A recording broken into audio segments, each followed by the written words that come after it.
All right, everybody. So let's see where to begin. So tonight I wanted to talk about the carbon pricing process that we're in, the adopted districts, some stuff, marketing team updates.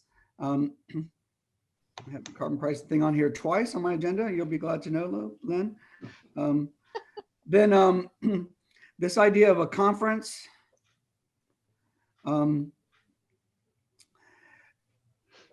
Some other conversations that are in play, just to update everybody on those.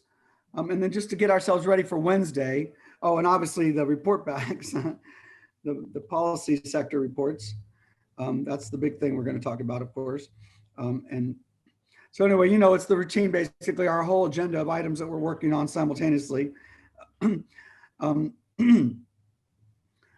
So let's see the order in which to take them. Well, since we already started talking about, well, first I just want to tell everybody that Wednesday, we had a couple sectors ask for extensions. And so they basically want to move down the calendar. So we had a Wednesday really packed full and ready to roll. And that has happened. So we're a little light on Wednesday and I'm scrambling a little bit to come up with enough programming. But I think we'll be all right. Cody and the farm team are going to be reporting. And I don't know if he's with us tonight. I don't think he was going to make tonight. I can't remember. I don't see him. He has invited a whole group of mini coalition that he's been working with that have all sorts of organic farming associations and People's Action, and also has Friends of the Earth and Greenpeace. And so he's invited them to join this organizing.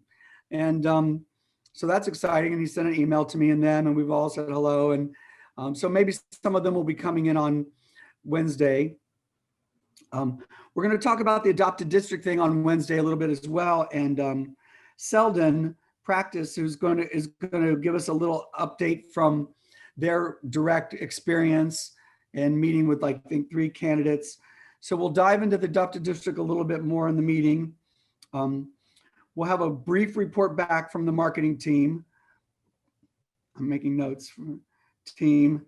And then we'll go into the in-depth analysis of the farm sector policy and everything that they have to offer. Then maybe at the end after that, I'll mention a little bit about some new bills, the Justice for Black Farmers Act. I was debating about whether to mention the Breathe Act, which is sort of it's the policing community issue bill. It's obviously not within our bailiwick. I just always want to keep an eye on the relationship building and the coalition building that we're doing. So it's just good to be aware of other movements and their big thrusts. And the Breathe Act is one of those things. I'll think about that some more. And then so anyway, we'll fill out the rest of the meeting. I'll bring up the carbon pricing and we'll talk about that process and just remind everybody and invite people then to that. And then maybe we'll have a discussion about this conference concept, which I've been dancing around and I'm trying to make myself get more serious about. So anyway, that's how Wednesday's shaping up. Although, as you can see, I'm cobbling together a new meeting to fill in some vacancies. So, well, we want to talk about that in terms of our polysector report backing and all that. But before I get into that, just real briefly, and I never was going to start with carbon pricing. That's never a good idea, is it now, Lynn? But since we were already talking about it, I just want to let everyone know that the carbon pricing team is still working. We had a few snafus, but I think we're on track now. And what we've done is taken a list of 50 questions and reduced it to 25, or summarized it down to 25 questions. And tonight's meeting, when we go into breakout sessions, that team will meet and we'll just look at those questions and make sure that we haven't missed any, et cetera. And if we're comfortable with those questions, we'll then put them into a survey type of thing, document like you've done before. And we'll have all the questions and we'll invite everyone to answer those questions. And we'll also pointedly invite CCL to answer them. And then maybe a couple other organizations that have taken issue already in our feedback and get their input. And then we'll take all those answers and we'll try to go through the same, reducing all that into some sort of, maybe we'll have multiple answers for certain questions. It depends how it goes, but we'll see how that plays out. And once we've gone through that process, sometime in November, we'll be ready for a thorough presentation, and we'll probably invite CCL back, and we'll just go through the questions and answers with everybody, and have a more thorough conversation about that and see where we all land. So that's the journey we're on with the carbon pricing team. I just wanted to give everyone an update on that. Anyone on the carbon team have anything to add about that, or is that all right? All right, well, we can always jump in more later. I think before we get going, I'll tell the marketing team update. It's just because it's so exciting. I want to share it with you all. For a couple of years, we've been wanting to get the marketing industry in the mix. They're just not at the table yet. And our little team, Joshua, me, Jonathan, and Brenna, we came up with a pitch. We put it into 4A's, which is the Advertising Association's organization, and they put it out, and we got a couple great agencies that came back wanting to work with us. One's DC based and very insider, sophisticated, and the other one is New York based and just big. They're just, it's very exciting. And those conversations went great. And the idea would be that we would have them, the client would be Earth. They asked who's the client, CCP. And I'm like, no, it's not us. It's not this group. It's definitely not our website. It's the Earth. And then we're going to sell the solutions across the board and sort of set the stage for that. And so that's very exciting. And they're even seemingly willing to discuss collaborating across agencies and maybe having be a multi-agency thing, which is what I'm pushing, because we really want something exceptional to break through the noise. And so the Earth is the client, saving the Earth from pollution is the general message. And we might have the brilliant expertise of a lot of creative people trying to figure out how to get that message out for us. And so that's exciting. Cross that off. Adopt a district real quick, because I think the policy sector conversation is going to be much longer. But I think we do need to stop on adopt a district for a minute as well. We got like 66 districts adopted now in about 20 states, which I think is excellent. Is our team here? Or is Meryl's here? Is Tara here? I think so. Tara, are you here? Oh, good. Hi. Yep. Hi. I had a question come up that from somebody that was a good one, which is they wanted to know how to sign their letters to indicate something about climate crisis policy besides their other affiliations. I suggested saying district lead from, Florida District 7 or something like that, but any other suggestions or? Well, they are welcome to say climate crisis policy district lead, or I think that works, or adopt a district lead, climate crisis policy, any combination. Okay. And everybody, you feel free to use climate crisis policy name when you need to, and things like that. I think I put it in my email, but I was almost going to leave it out because I wanted to look as like a constituent. So I went back and forth in that in my mind. I mean, you could be both a constituent and with a group, but they're going to really appreciate the constituencies if that's where we are, and then constituents with groups. I guess it's fine. Everything. I think throw everything in there that you feel like. We had other questions though too, didn't we? Well, first question I had to you guys: are you and I, Meryl, Tara, and I, are we all clear on who's doing the initial engagement with people who have signed up? And Tara, who's doing that? Because I know we were talking about it. I think it's not super clear right now because it was by region, but then we've reduced how many people are doing stuff. And there was a week where I was just AWOL. Tara got married. I got married. Woo! It was very fun. Congratulations. Thank you. Now that the gays are doing it, everybody wants to get married. Exactly. Yeah. I got married to somebody that I have a 18-year-old, a 13-year-old, and a house with. So it sort of just like it was a very fun wedding. It looked cute. It looked cute. Thank you. So anyway, you were saying that you were a little So, distracted, of course, I was a little understandably. distracted, but anyway, it's been kind of skittery anyway. Meryl, do you have a sense of?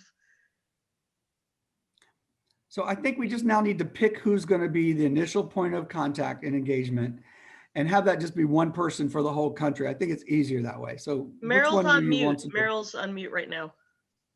Oh, unmute now.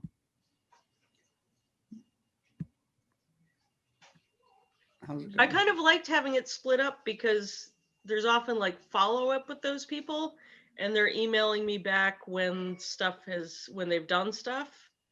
Uh-huh. And Well, I it's just feel like it's, difficult to do follow up with everybody. I see what you're saying.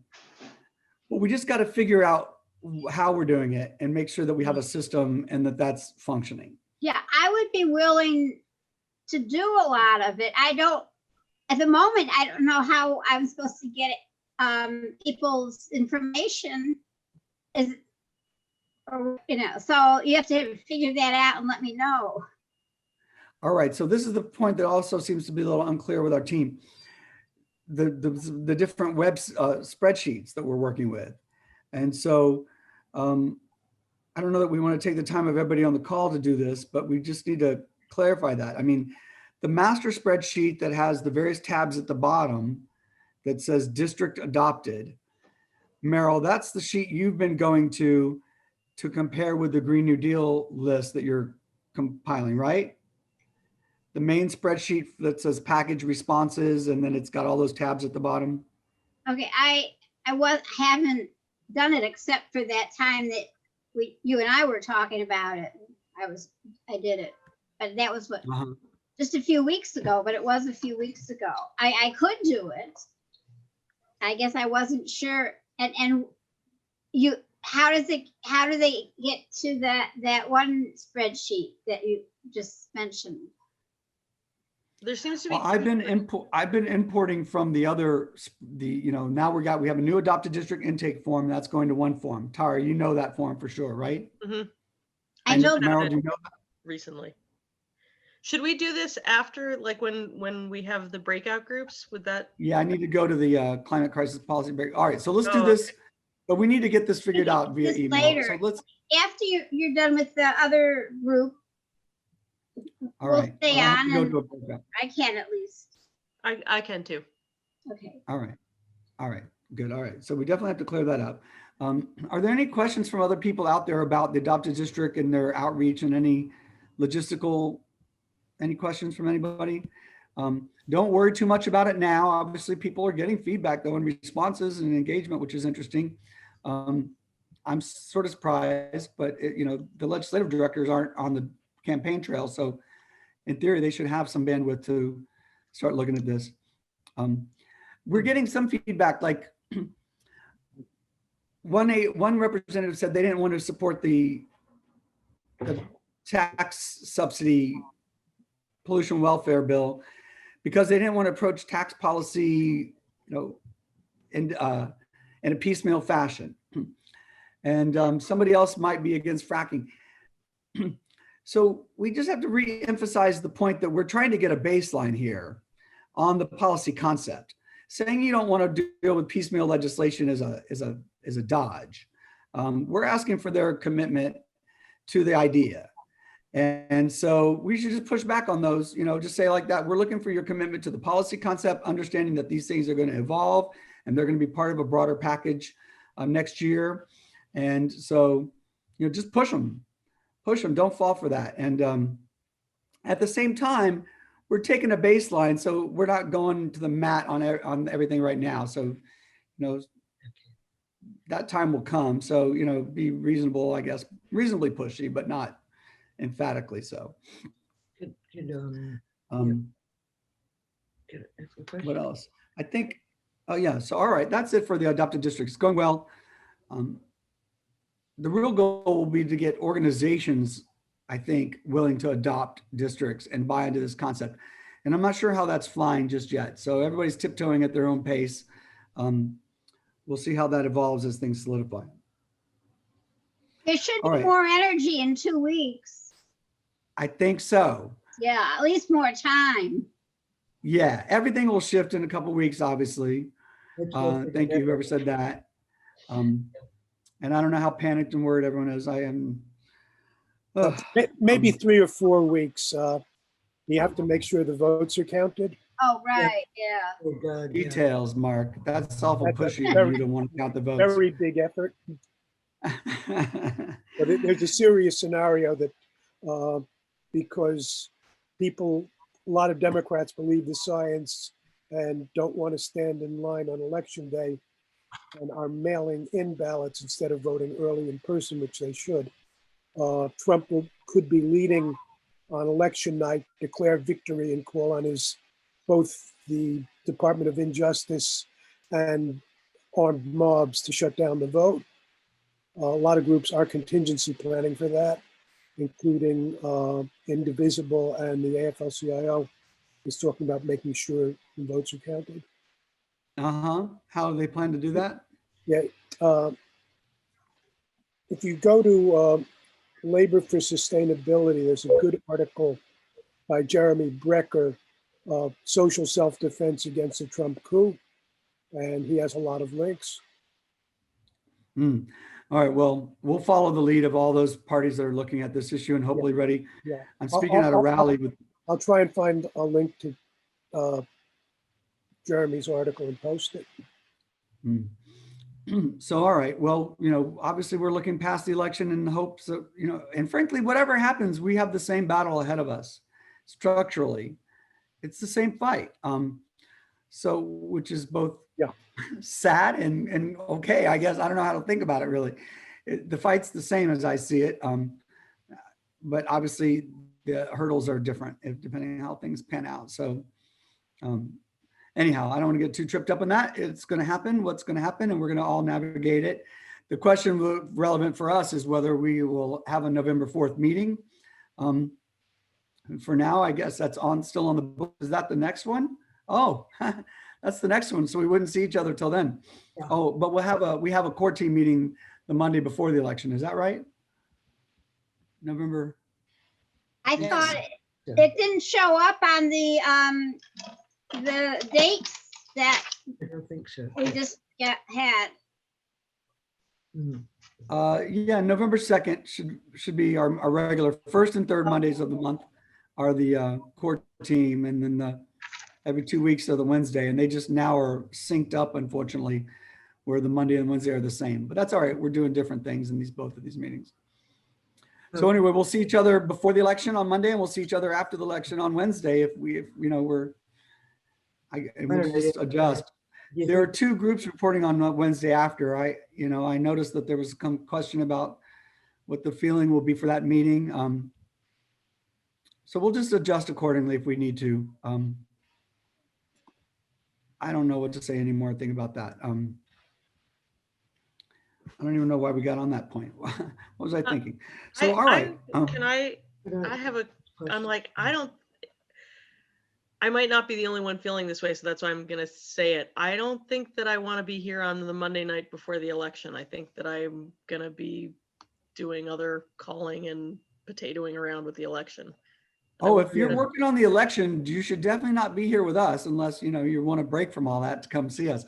But no, don't worry about that. Nobody worry about that. I hope that's true for all of our meetings, as you know, unless you're playing a key role. But Tara, no problem. Yeah. I mean, come tell us a little bit what you're doing. Just want to pop on the call and say, this is what we're doing, share, get people excited. If anyone's working on GOTV and, you want to share, you're always welcome to, of course. Can I ask a question? All right. Can I ask Of a course. question? A bit. I was wondering, going back to adopted district, but also the question of, I'm a little lost on this. Are we still talking about an ideal, Green New Deal or not? The terminology, we're not using Green New Deal as a terminology. Right, I understand that. So other than that, I say comprehensive climate legislation. I describe it different ways. Okay. I would say comprehensive climate legislation if you're looking for a neutral term. Does that Do you think do we're what going you to need? lose people that way? People who are still thinking about a grand big new deal, do you think we'll lose people? Um, I don't know. I think these concepts are interchangeable. And I think if we go with the Green New Deal, that's a branded concept that is sort of owned by some other parties. There's a Green New Deal network. Okay. Okay. So I think it helps us stay a little bit politically neutral, to be a little bit more generic in our description for now. Okay. Thank you. Thank you very much. But, say what you want to say when time you want to say it. That's don't ever Todd, worry about that. Todd, Yeah. if I could just Oh. jump in there, the lack of direct investment in scaling up renewable energy, just when you're doing the greenhouse gas impact analysis, the political problems become obvious. For example, by far, like, the Fracking Ban Act has 6 times more impact on greenhouse gas emissions than all the other bills combined. But if you're trying to push a package that has a fracking ban in it, and you're not doing what I think, almost everyone in the UN who's involved in energy is saying we need, in climate is saying we need to do, which is a green recovery. If you're not putting people to work building renewable energy, what you leave on the table is, well, we're going to lose our energy independence. We need that fracked natural gas, and you're going to kill a lot of jobs. We've already got Joe Biden running around the country talking about fracking as if it were a public works program. So I think it's an issue. It's a political issue, but it's also a policy issue. And I always try to think about them together.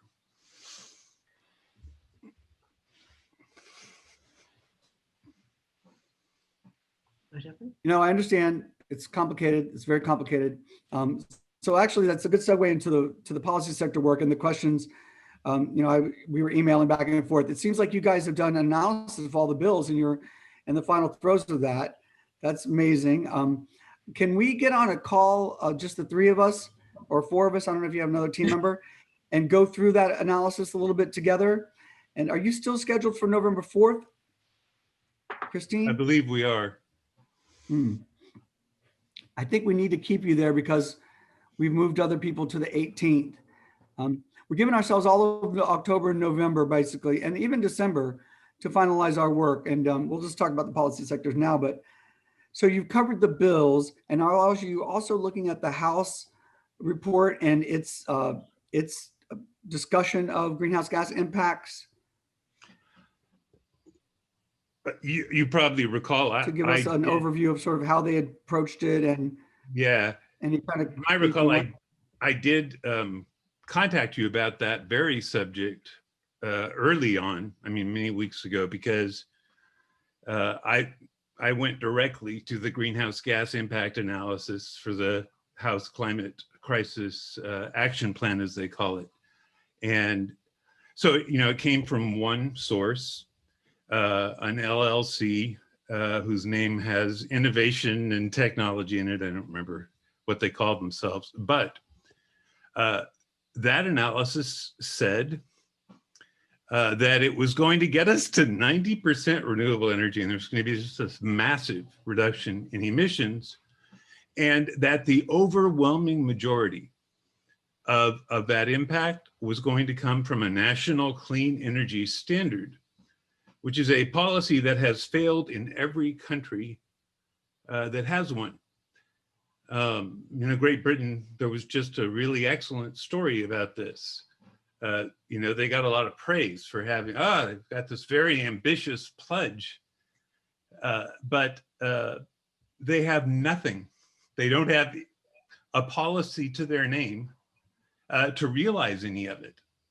And anyhow, I mean, the plan to actually build the renewable energy capacity. So I went looking for studies on the effectiveness of clean energy standards. And I found this study, which I really like, because these are people who are enthusiastic about the concept. And what do they say? Because they're also honest. They say, well, this has real advantages if you are only seeking minor reductions in emissions.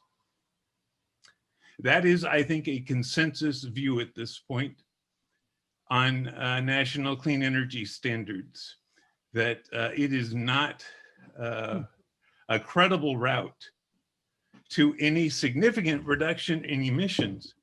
And so for me, the whole selling of that House Climate Crisis Policy Plan was called into question by that, just in terms of good faith, because, you know, those were huge claims that they were. So let's do this, Paul.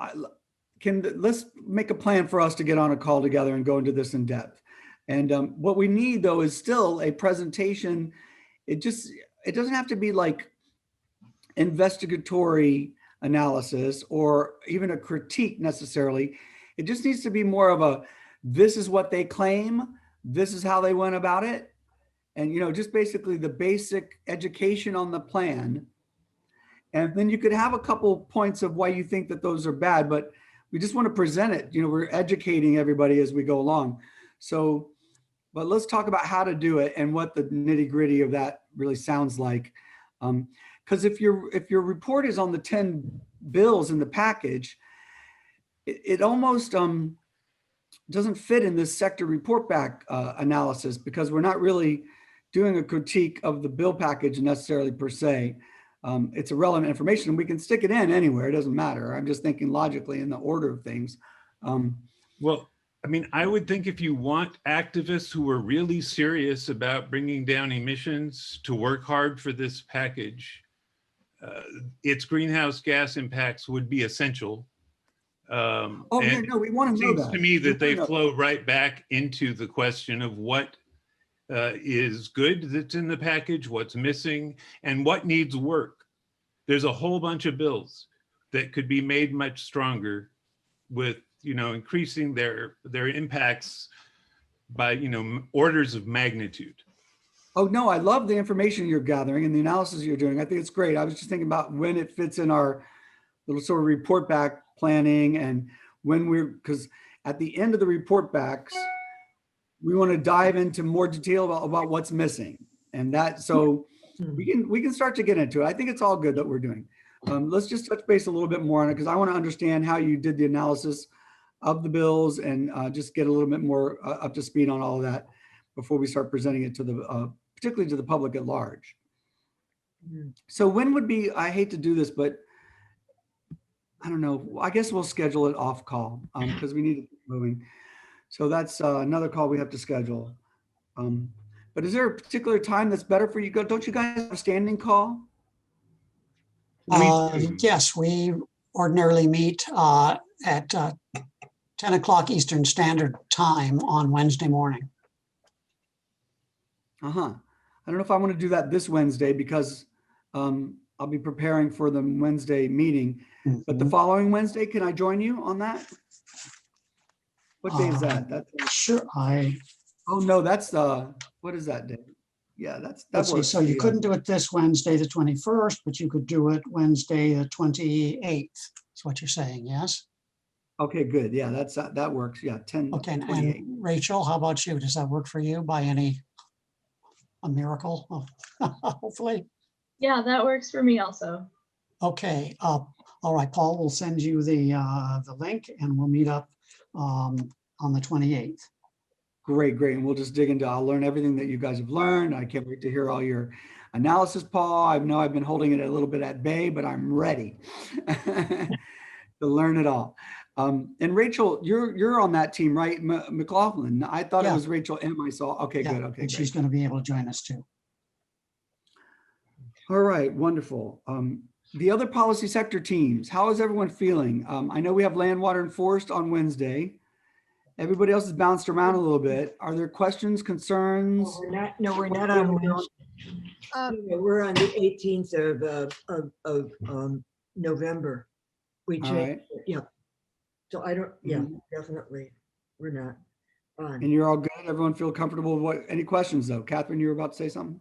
We were scheduled and we asked for this for October, but we were asked to be moved back to November, but I don't know what dates in November are available because we're still working. We have 4 active people working on the electricity sector and it's a chunk. It's quite a bit of information to plow through. So if we could be moved back, I would appreciate us having the latest possible time. I don't know if that would be the last Wednesday and Thursday, the last Wednesday in October, November. What would be? Christine, I think we already scheduled you. Christine? That's correct. That's correct. We already scheduled them for November 4th for electricity. Oh, We November did? 18th is full with 3 different sectors. Oh, so November 4th, we put you on, Catherine? I thought are you sure, Christine? I thought I confused yeah, because I that. asked to be They moved were on back. 10/21 and you asked to be moved to November, so we put it on November 4th. Too soon, Catherine? You want the later date? Yeah, that's definitely too soon. We're still working. Okay, so if greenhouse gas impacts can go on the 4th, then we can flop them and we can put Catherine and electricity on the 18th. Great. That would be so much more appreciative. Keith, All Paul, right, how's Rachel, that? is that good for you guys? You think? The staying on the 4th, yeah, that was my On understanding. November was that we 4th. would Report on the 4th. Okay, terrific. That works, Todd. So right, we're in good shape. So that's okay for us to go then All right. on the 18th, November. Yes, Catherine. Thank you very much. Thank you, Rachel. Thank you, Todd. Now, no more extensions, everyone. No, These are that's it. firm deadlines. That's Thank it. you for saying that, Todd. Come on, you can do it. It's just like home. You just spend the weekend, lock yourself in a room. Yeah, Easy that's for me not to what say. you I'm have not. to do. There's so trust many me, interruptions I've all been the through time. this journey. Yeah, it's true. Sorry, Yeah. honey. I lost What'd my you say, phone. Catherine? Oh, sorry. Regenerative. Oh, we also need somebody to help with materials waste and recycling. Who, and buildings is covered, right? Or was it buildings that needed help, Christine? I'm helping with buildings as well. Oh, beautiful. Charlie. All right. You. Yeah, with and Charlie. Charlie. Yeah, Got it. All right. we're looking pretty good. It's not a large section, so. Oh, wonderful. If people need on recycling, I could help. Oh, that would be great, Rachel. Rachel Mockleff, because we're still agitating in New York State on that. So, I might as well help you agitate federally. So that's my spelling of my name, Rachel Yeah, Mockleff. You go find me. And I don't know where to find you, Rachel. You know where to It's- find me? I Sounds do. It's good. Christine. Oh, bless your heart. Of course you do, dear. Okay, now, but I really think I could help because I did a lot on trash and we're agitating over plastic, especially plastic. We are hot to trot on plastic. All right, great, Rachel. Thank you. And you know the drill. It's a cut and paste from the house plan into the digest online spreadsheet. Yeah. And for everybody's knowledge, the New York plastic bag ban went into effect today, finally, after various challenges. And there's an enforcement number to turn people in if you want to report your favorite grocery store. I posted that on my Facebook page reluctantly. I said, first, ask them nicely. And then second, give them some time and then report them. Don't report them right away. But evidently we use 23 billion plastic bags in New York State alone in a year. So anyhow, all right, all the other sectors are set. We're clear on the reporting, so try not to get sidetracked into looking at the bills in the package, except for the greenhouse gas policy impact group, because we don't want to spend time in our report backs focusing on the legislation, which we've already covered really. It's really about the House versus the digest and what's missing and then new ideas. And that's really the thrust of it, if we could stay focused on that. And then once so you got to really keep your what's missing information there. And we're still figuring out where we're going to put all that information. And somehow or another in November, December, we'll be regrouping with everybody's what's missing pieces. And that should start to become its own document. And then we will have a bit of going back and forth, I think, with some of the organizations that we're talking to, and this is what we've discovered, and we'll be giving that information to them, and so they can think about how they want to rewrite their bills, maybe, or we'll see where it all goes. But this is the general idea. There's one. Todd, can I may ask a quick question about that? Sure. Uh, Okay, go Sure, ahead. Regina goes first. Though. Go ahead, Regina. Okay. Oh, okay. I just wanted to say that, in working on the Senate book, yeah, it isn't as well organized, but the thing about it is that it gives a tremendous amount in every section. It gives a tremendous amount of information, really interesting and useful information. And then in the last part, then it starts doing its recommendations. So there's a little more organization in it than first appears. Yes, no, I understand. And the different reports go about those kinds of things differently. So it's all good. Just, go to the end and cut the recommendations. Don't get too bogged down. When you're doing these kinds of things, you can almost, it depends on how much you want to study it, as opposed to just scanning it to find the salient policy points. And that's always the task in digesting. That there's a lot of verbiage, there's a lot of background analysis. What is the recommendation? And then, of course, we're going to see a lot of what's missing, I think, particularly in terms of what Paul talks about in terms of implementation plans and scale, et cetera. Quick Go question. ahead. Yeah, Catherine. Quick question, quick comment. On new issues that came up through this. Now, I thought we were going to include that in our report, but now you're saying we're going to do a whole separate thing on things that need to be included. So should we mention some of the new things in our report, like on electricity as we're planning it? I think when I should say new things, I meant new things that were in the House Digest that are not in the Digest. Okay. The House plan that are not in the Digest. So in your, in the spreadsheet, you're matching up policies that match the Digest, and then you're adding fields with a new from the Digest.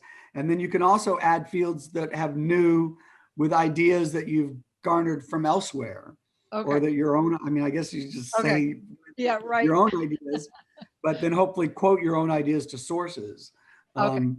So then that would be included not only briefly in our report, but then also for this other meeting that we're going to have when we're all done.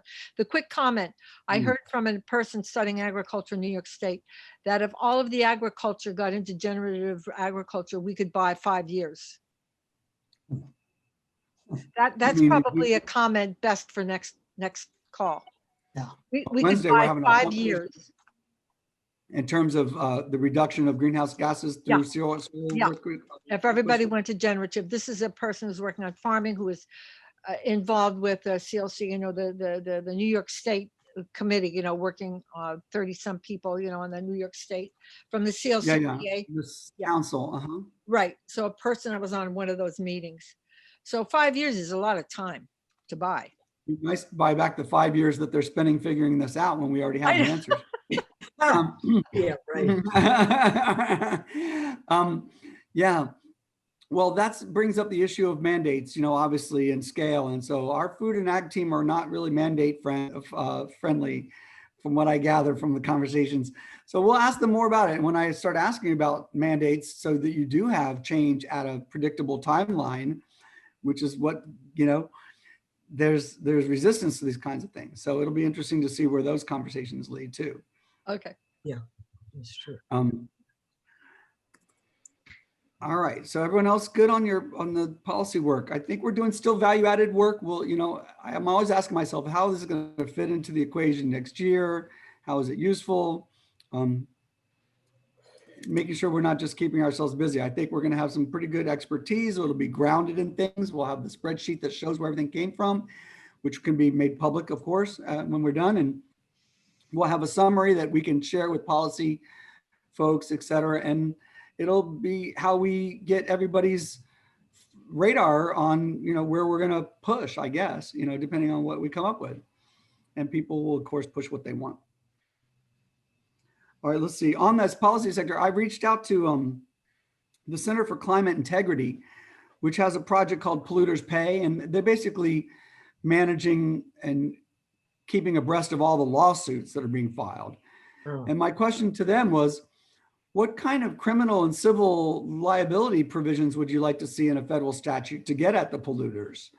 And what kind of procedural hurdles are you encountering? What kind of standing issues? I was a litigator for many years. They're having cases just brought and dismissed constantly for various reasons. So what are those hurdles and what can we do to on that front to include some language there? And it's important to have those kinds of things like criminal liability for polluters who lied about it and kept polluting. You got to put those in the mix and put them on the table so that when they're bitching about, oh, we don't want to have transparency or we don't have whatever it is they don't want that you want to make them do, you know, regular in terms of practice, and they are refining it, you say, well, how about some criminal liability? Does that sweeten the pot for you? Now, are you willing to do what we want you to do it right? So I think it's just a negotiating posture. And not only that, we do need to have, you know, clear liability established for those things. And so we're talking to them and their lawyers about that. That's great. Is it the Center for Climate Integrity? Is it, what is the proper name of it, please?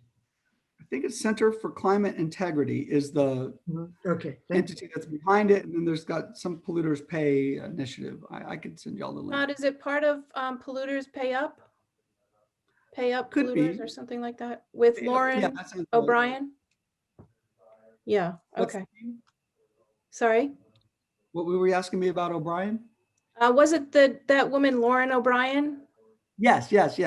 Okay, good. Yeah, Pay Up Climate Polluters. But Pay Up also Climate. they work with the Center for Climate Integrity, I believe. Yeah, I think there's like a project of or something like that. Within related to itself, it. yeah. Okay, thank you. That's Christine talking, right? Who was that? Yes, it was. Yeah, That was Christine. And you're the ones that set up that relationship. Thank you. Yes, she was anxious to meet you, Todd. We had a great chat. We had a series of chats. It was really nice. Excellent, great. Oh, and she's in New Jersey, Keith, and she's the one that I connected y'all to, and I was a little bit overstated what help she was willing to do, but we got that all straightened out. Nonetheless, I contacted her and she was very helpful. So that was good. It worked out very well. Beautiful. All right, so we want to go into our breakout groups. Last thing I want to talk about is, well, I'm speaking at CUNY University and at the Church World Service, just their big meeting in November. And but the real thing I want to put back on the table, I guess, is this idea of a conference. I have, I'm going to put this in the chat, but this is not to be shared with anyone because it's all very preliminary. Let me see here. I don't think I copied everything. Hold on a second. So I'm now toying with a new date. I'm trying to talk myself into this. I keep saying, like, you know, this is all going great. Everything we're doing is going great, but it's still, and I look at the big picture, I look at the end goal, and I see what's missing. Almost all I see is what's missing. And so I'm trying to forge those conversations. And I feel like, you know, it's always this dilemma.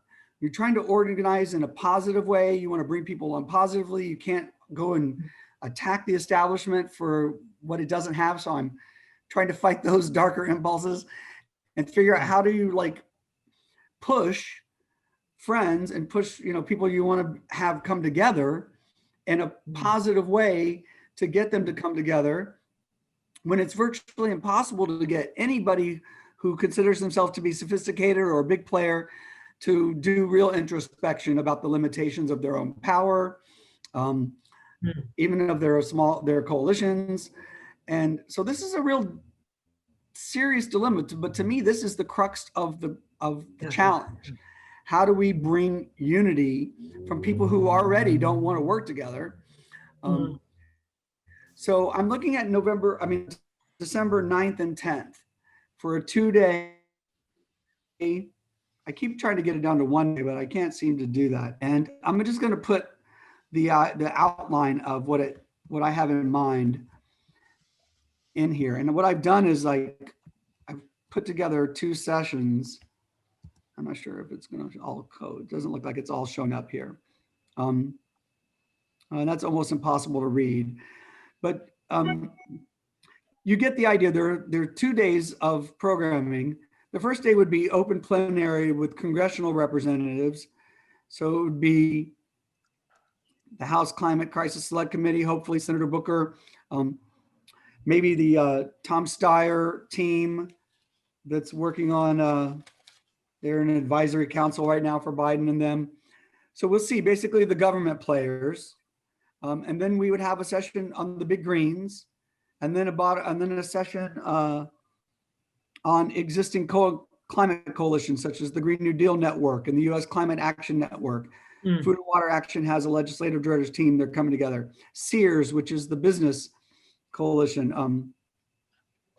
Then on Thursday, it would be policy coalitions in the morning, like the Farmers Union and Beyond Plastics, Climate Justice Alliance, Faith, Legal, and Scientists in the second one. And then the third one.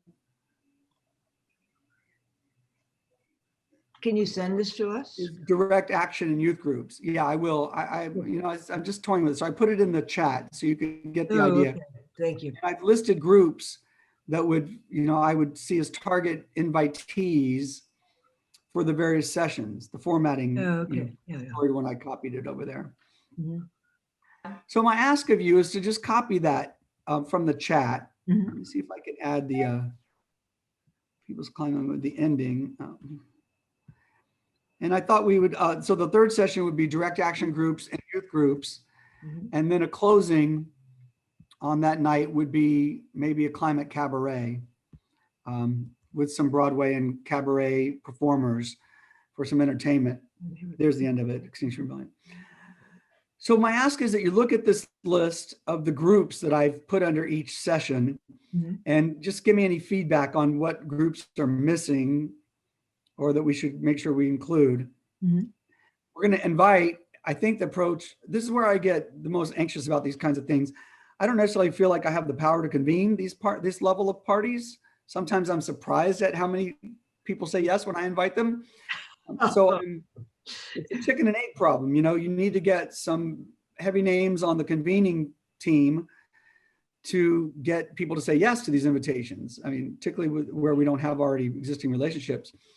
And that's where I'm really thinking, NRDC, but we have Catherine's willing to talk to Sierra Club, Church World Service is already interested, March for Science is already interested, Karina Gore is already interested. So I just have to convince myself that this is a worthwhile thing that I need to, put my dwindling psychological reserves in play again to do this. I mean, I see Carolyn saying yes. Yeah, well, I think what's missing in this, I love this idea. I think of it as a symposium because I've worked for universities and museums before, and they call these symposia when they bring together, lots of various experts with one topic. But for you, like you said, to have legitimacy to be at the head of this, I wish that the marketing piece was like done before you do this. You know me, so you seem polished and you seem legitimate and you have a, you know what I mean? That would be the kickoff of your. Yeah, that's a chicken and egg problem though. We're not gonna have, we'll be lucky to have a marketing, but we can, the prospects by then, we will have a little firmer commitments probably from these firms, and we might, we talked about this on the marketing call before this call today about using the marketing industry initiative as one of the rewards for playing with us. Okay. But it's a little bit too soon to dangle that out as the rationale for our standing to convene. So it's tricky, Carolyn. It's really, and well, then I guess the other part would be, who's your audience? What's the purpose of this? That's just I love the program, the way it looks, but I'm just thinking okay, what's the purpose? What's your goal? To have them all come, discuss what their plans are for 2021. Okay. And how we are planning on working together. And it's really the same question to every group. And hopefully by bringing them into the room together, they feel put on, use these kind of forums basically to put people on the spot if you can get them to show up. And they're smart enough to know that, and that's why they won't come, of course. They don't want to be put on the spot. They don't want transparency in the organizing. They like the secret insiders game, and they're not really facing reality and understanding its limitations in terms of effectuating real change. But you can't go into these invitations saying, you don't know what you're doing. So come talk about it with us. But I have a question. Are you living in New Jersey? I'm wondering why you would select Cory Booker, who's like the biggest promoter of nuclear of anyone in the Democratic Party. Oh, mostly because of his food and ag, all his food and ag stuff. He's sort of like the ringleader of the food and ag movement in terms of their policy approaches. But I hear you about that. That's the only reason, and that we have an established relationship with his office because of these bills, and we've been communicating with him. I mean, this is when you start, just that question alone. Who asked that? Annie Wilson. Hi, Annie. Exactly. I mean, the minute you get into these things, so it's basically to invite people to come who are willing to come in and talk about the movement strategy and what's the relationship between Congress and civil society. Are they going to, what's their plans? And Senator Booker is basically going to come and say, we want everything to go through a reconciliation budget bill. So everything you want to do has to have money attached to it to get it in that bill. And you know, that's assuming they even have control of the Senate. You know, everything's assuming that. But the question to the Congress is, what's your plan, and how do you plan to include the community in discussing that plan, and more importantly, in passing it? And you know, what's the interface there? Right now, all these groups have one-off relationships with Congress, and it's just a hodgepodge of a mess. I tell you, it's no way to save a planet. Todd, if I may, at one point in discussing this potential conference or symposia, you had said something to the effect of, what's the one thing that we're all going to work on? Like everybody's going to put aside whatever their own particular platform is, or justice or NRDC, whatever, and this is what we agree that we are all going to come together and work on. And that kind of a goal, but we can't know that until we get there. But did I understand you to express something to that effect? Like, what is the one thing or one package or whatever it is that we can all agree on, that we will come together, open arms, and work together on as one being? I think the more I have these individual conversations with various circles of organizing, the more I lower my expectations for policy unification or even a clear joint. I mean, but keep in mind, it has to be specific. So, and it's easy to come together and come up with a resolution. It's a whole nother thing when you start getting to specifics. So I don't know what the outcome of it is really. I mean, if they were already working together, my dream would be that they would at least agree to discuss how they're going to coordinate among the various centers of power or the various networks. And to me, the things you can agree on no matter what is that you would have a communications network ready to set up and to be responsive to the political dynamic of the moment, and linking all your media and communications teams so that they're ready at least to speak with one voice. That requires, you know, back-end relationship building and infrastructure. I don't know, it could take all shapes. I would love for them to agree to work collectively with the marketing initiative or create their own joint marketing initiative. I just don't know what their areas of their willingness to work agreement are going to be. And it's almost like asking them, well, why aren't you already working together, and what would it take to get you to work together? And it just, you know, maybe sometimes you start with just, and it's so weird when you have these conversations, people are like, well, I don't want to get on a phone call with so-and-so about working with them. I'm like, well, what if you think about it just as a forum to come and pitch your network, and just because the audience is the community of activists and organizations, right? It's our same audience that we try to reach, but on a much bigger, like we did at the beginning when we had a big audience. Todd, this is Annie Wilson again. I mean, I've been thinking about this issue of what is the rallying, what do we all have in common, what can we all go for? Something that has never been addressed is that we don't have a national standard for renewables. And there are so many different standards. Even New York, you have municipal standards, you have state standards, you got program standards. I don't know if everybody's familiar with DSIRE USA that compares the various programs and standards between states, but there is not a renewable energy standard for the United States. So on one hand, that's something that could be a uniting kind of initiative, that we should all agree that maybe incineration is not renewable, and therefore it wouldn't be part of the programs or federal programs into the future. There have been a couple of little bills to get a federal RPS standard. Last thing I heard was some foggy thing like November last year, lost track. But I think that would be an initiative that a lot of folks could get behind. Thank you for listening. Well, so this is the thing though. So when we're dealing with all these independent agencies and different circles of organizing power, I don't know that we can, I think we just have to ask the question, how can we work together? And what, and then let them, and so everything would happen after this symposium or this, they would have to decide, could they work together?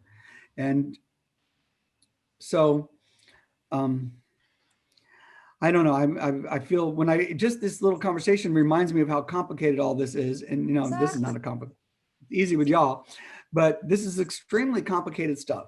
But to me, it's like, we have to go to the hard, we have to go into the complicated things.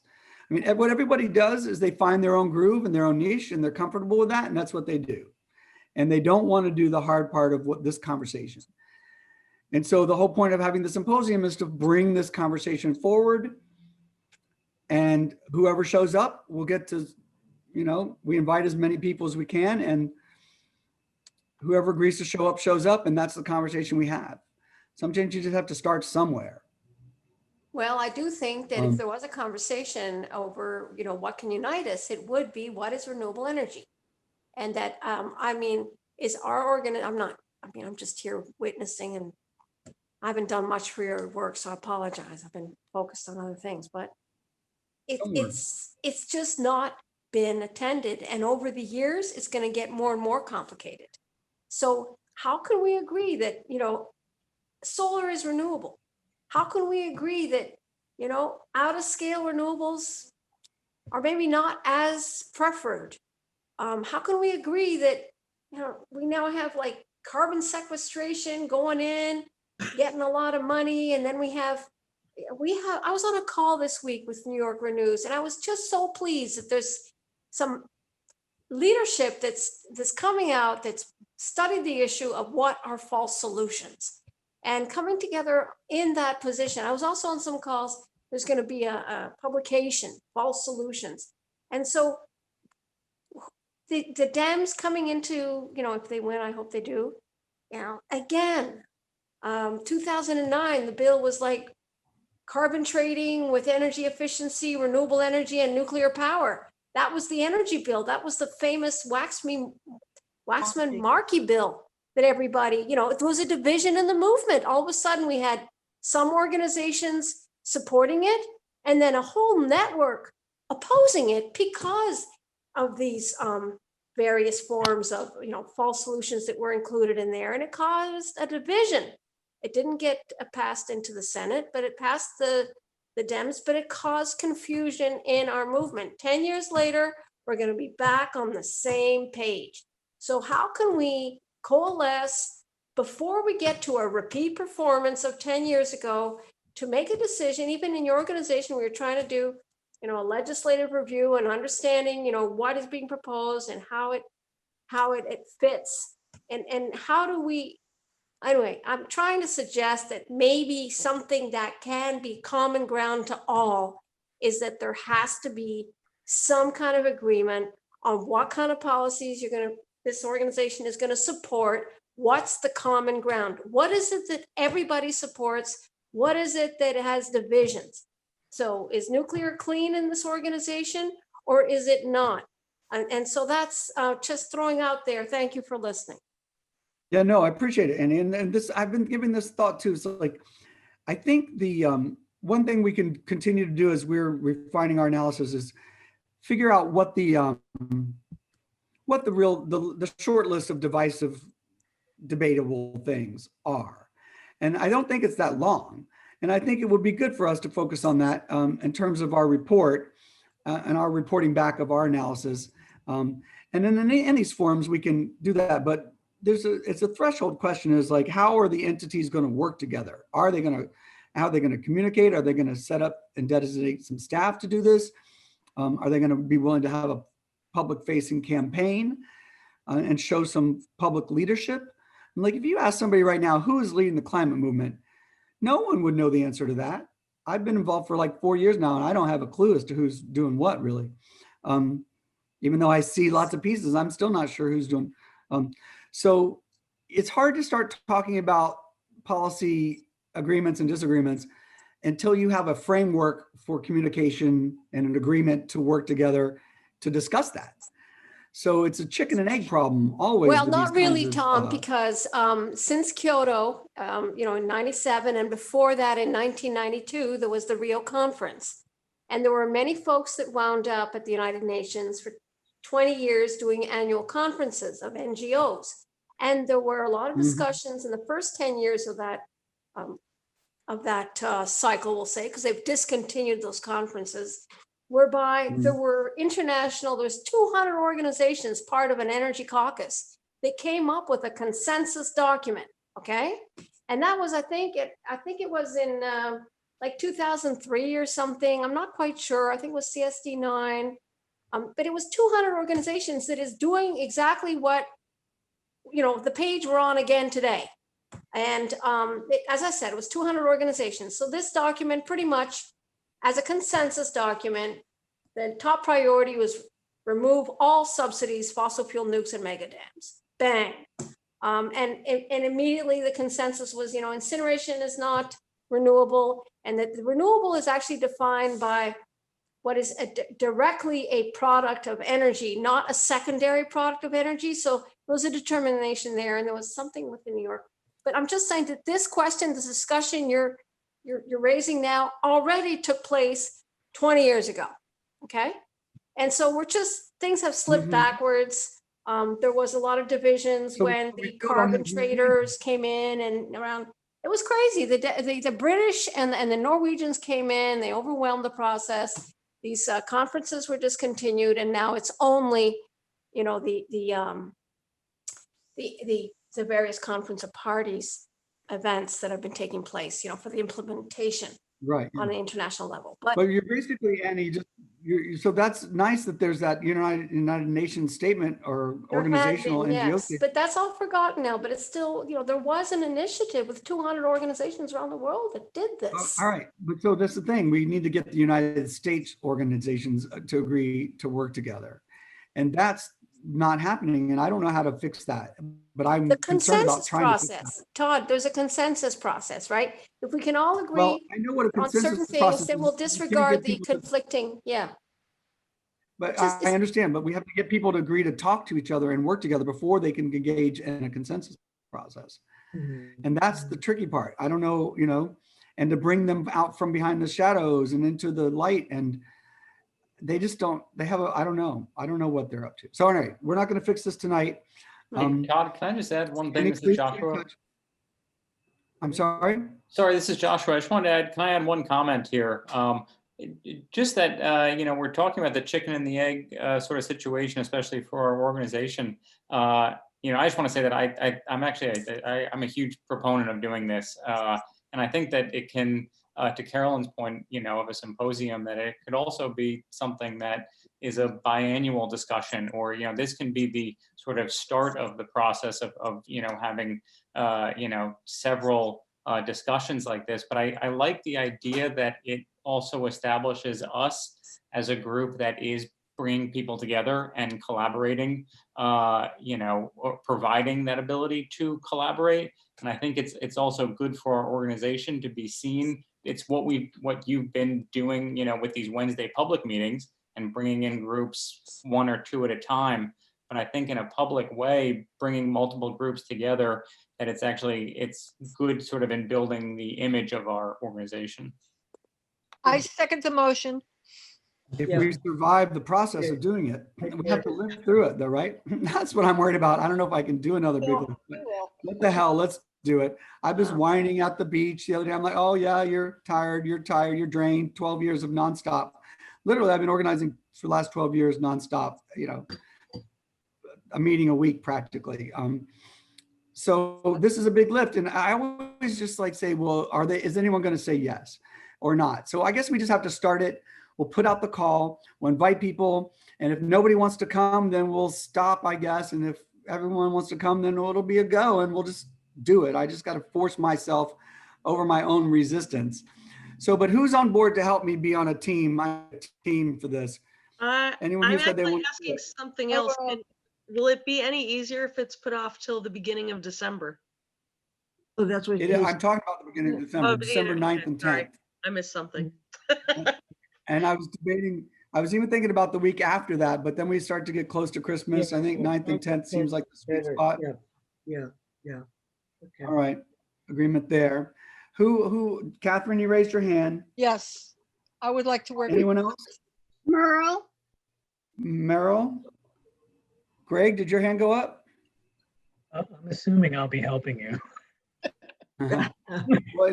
Rachel McLaughlin? Anyone else? Regina. Regina? I'm I'm sorry? open. Joshua, you were all excited about this. Are you I can game? help. You game to be on the team? All right. Yes, I'm totally game. Sorry, I was just typing something in the chat because I saw Carolyn's comment about also thinking about maybe January, which I think might be an interesting thing to consider in that, December kind of does feel like things are kind of getting lost towards the end of the year, and January is that, a fresh start. It might be, weeks away from a fresh administration. I don't know, just something to throw out there. Well, here's my thought on that. Ideally, it would have been a year ago, right? Or they should have been doing this since they lost the election. They could have been planning for this moment. And so I'm always worried about the race against time. So I think that after the initial meeting happens, then those groups need to go and start. We got to, who's going to talk to who, and who knows if they're going to take our lead on anything or pick it up and run with it. But it would be nice for them to spend December and January getting ready in February, so that by, they need time. I mean, there's just no time really. Adam Zipkin, the Cory Booker's like, we're much better shape. I said, are we really ready for this fight with big oil? Are we really ready for it? And they're like, well, we're more ready than we were 2 years ago. I'm like, yeah, you are, but is that a victory? And I don't see it. So I just feel like December, I mean, if we give ourselves more time, it makes it much easier. But then that's basically 3 months into January where we don't really have an active, aggressive agenda or item on the calendar to make something happen. Right. So I'm torn. I think they need, the time after the meeting to do some work. I think December is great. No, I think you're right. I agree. Anyway. Well, I think we have enough momentum to push forward for those dates. We'll start inviting, start asking, and see who says yes. It would be nice to get a few, I don't know, some of the maybe media people who are focused on this. Ezra Klein's big focus has a whole podcast on it. Anyway, if you could think of any names of who we could, or organizations you think have the clout to convene, I'll get the Church World Service on board. I'll get March for Science. I know Farm Action's ready, and they mentioned some big farm lobby. I forget the name of it. All right. Well, anyway, just start thinking. I'm going to convene I'm going to have to put a regular meeting together for this group, a weekly meeting, really, if we're actually going to pull this off between now and then. And so, I mean, it's really mostly about inviting people. So, you can all right. put my name down if you like. Sorry? Who was that? I'm sorry, go Lynn. You can again. Put my name down if you'd like. All right. That was Lynn. I got you, Lynn. All right. So we were supposed to go into sector meetings, but those are all going very well. I hate scheduling. So I want to try to do this scheduling now, if that's all right with everybody. These are the kinds of things that I start to do something like this and I'm like, what do I hate most? Trying to get a bunch of people on a phone call together to start it. And I feel like we do need to do that to get it started. So let's just do it if that's all right. Where's my calendar? Lost my calendar. What day of the week is, oh, here it is. How about if we do it on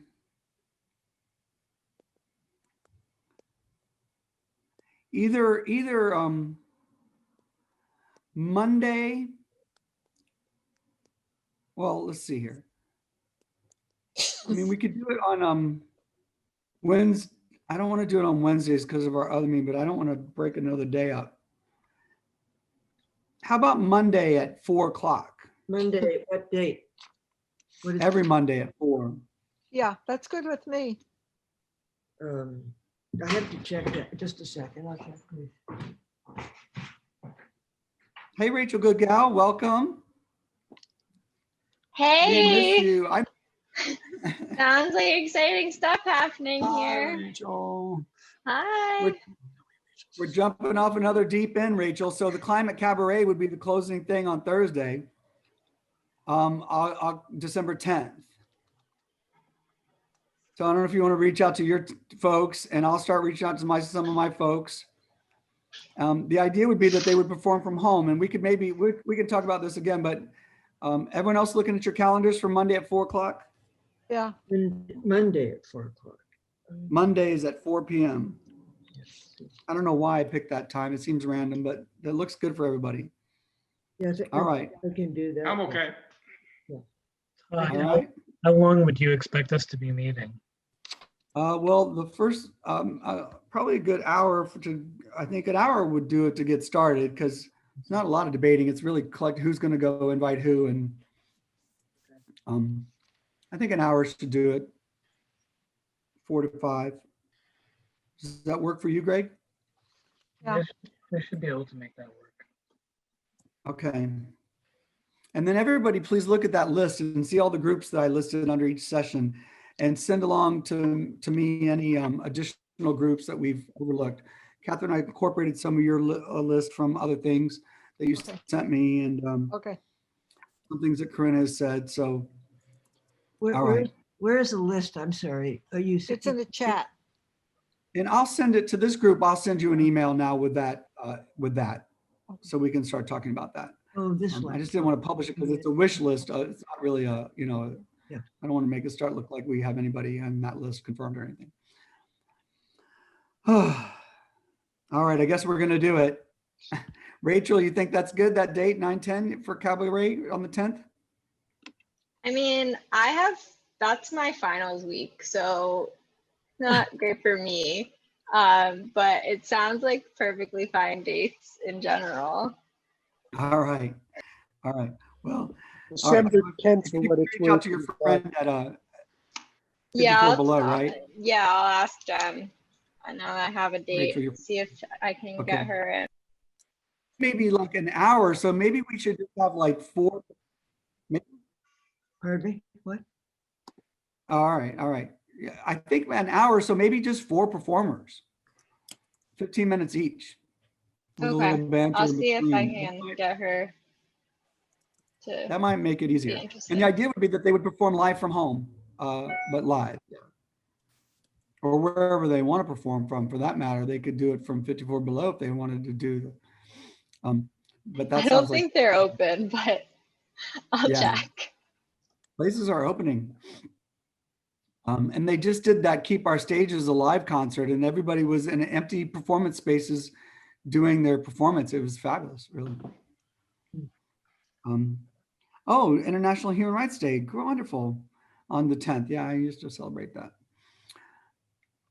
Okay, everybody. Well, I think that covers it. We'll try to get through Wednesday with a little bit of a lighter schedule than we planned. We'll do for the filling thing. What else? We were going to go into breakout groups, but I don't think we have time. No, I think it's too late.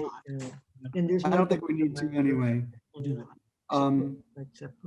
I know we bounced the carbon policy meeting, so everybody please go back and look at the list of questions that's on that team and make sure there's nothing missing or thing. And there's a couple articles I think I'm going to put down at the bottom that I come across.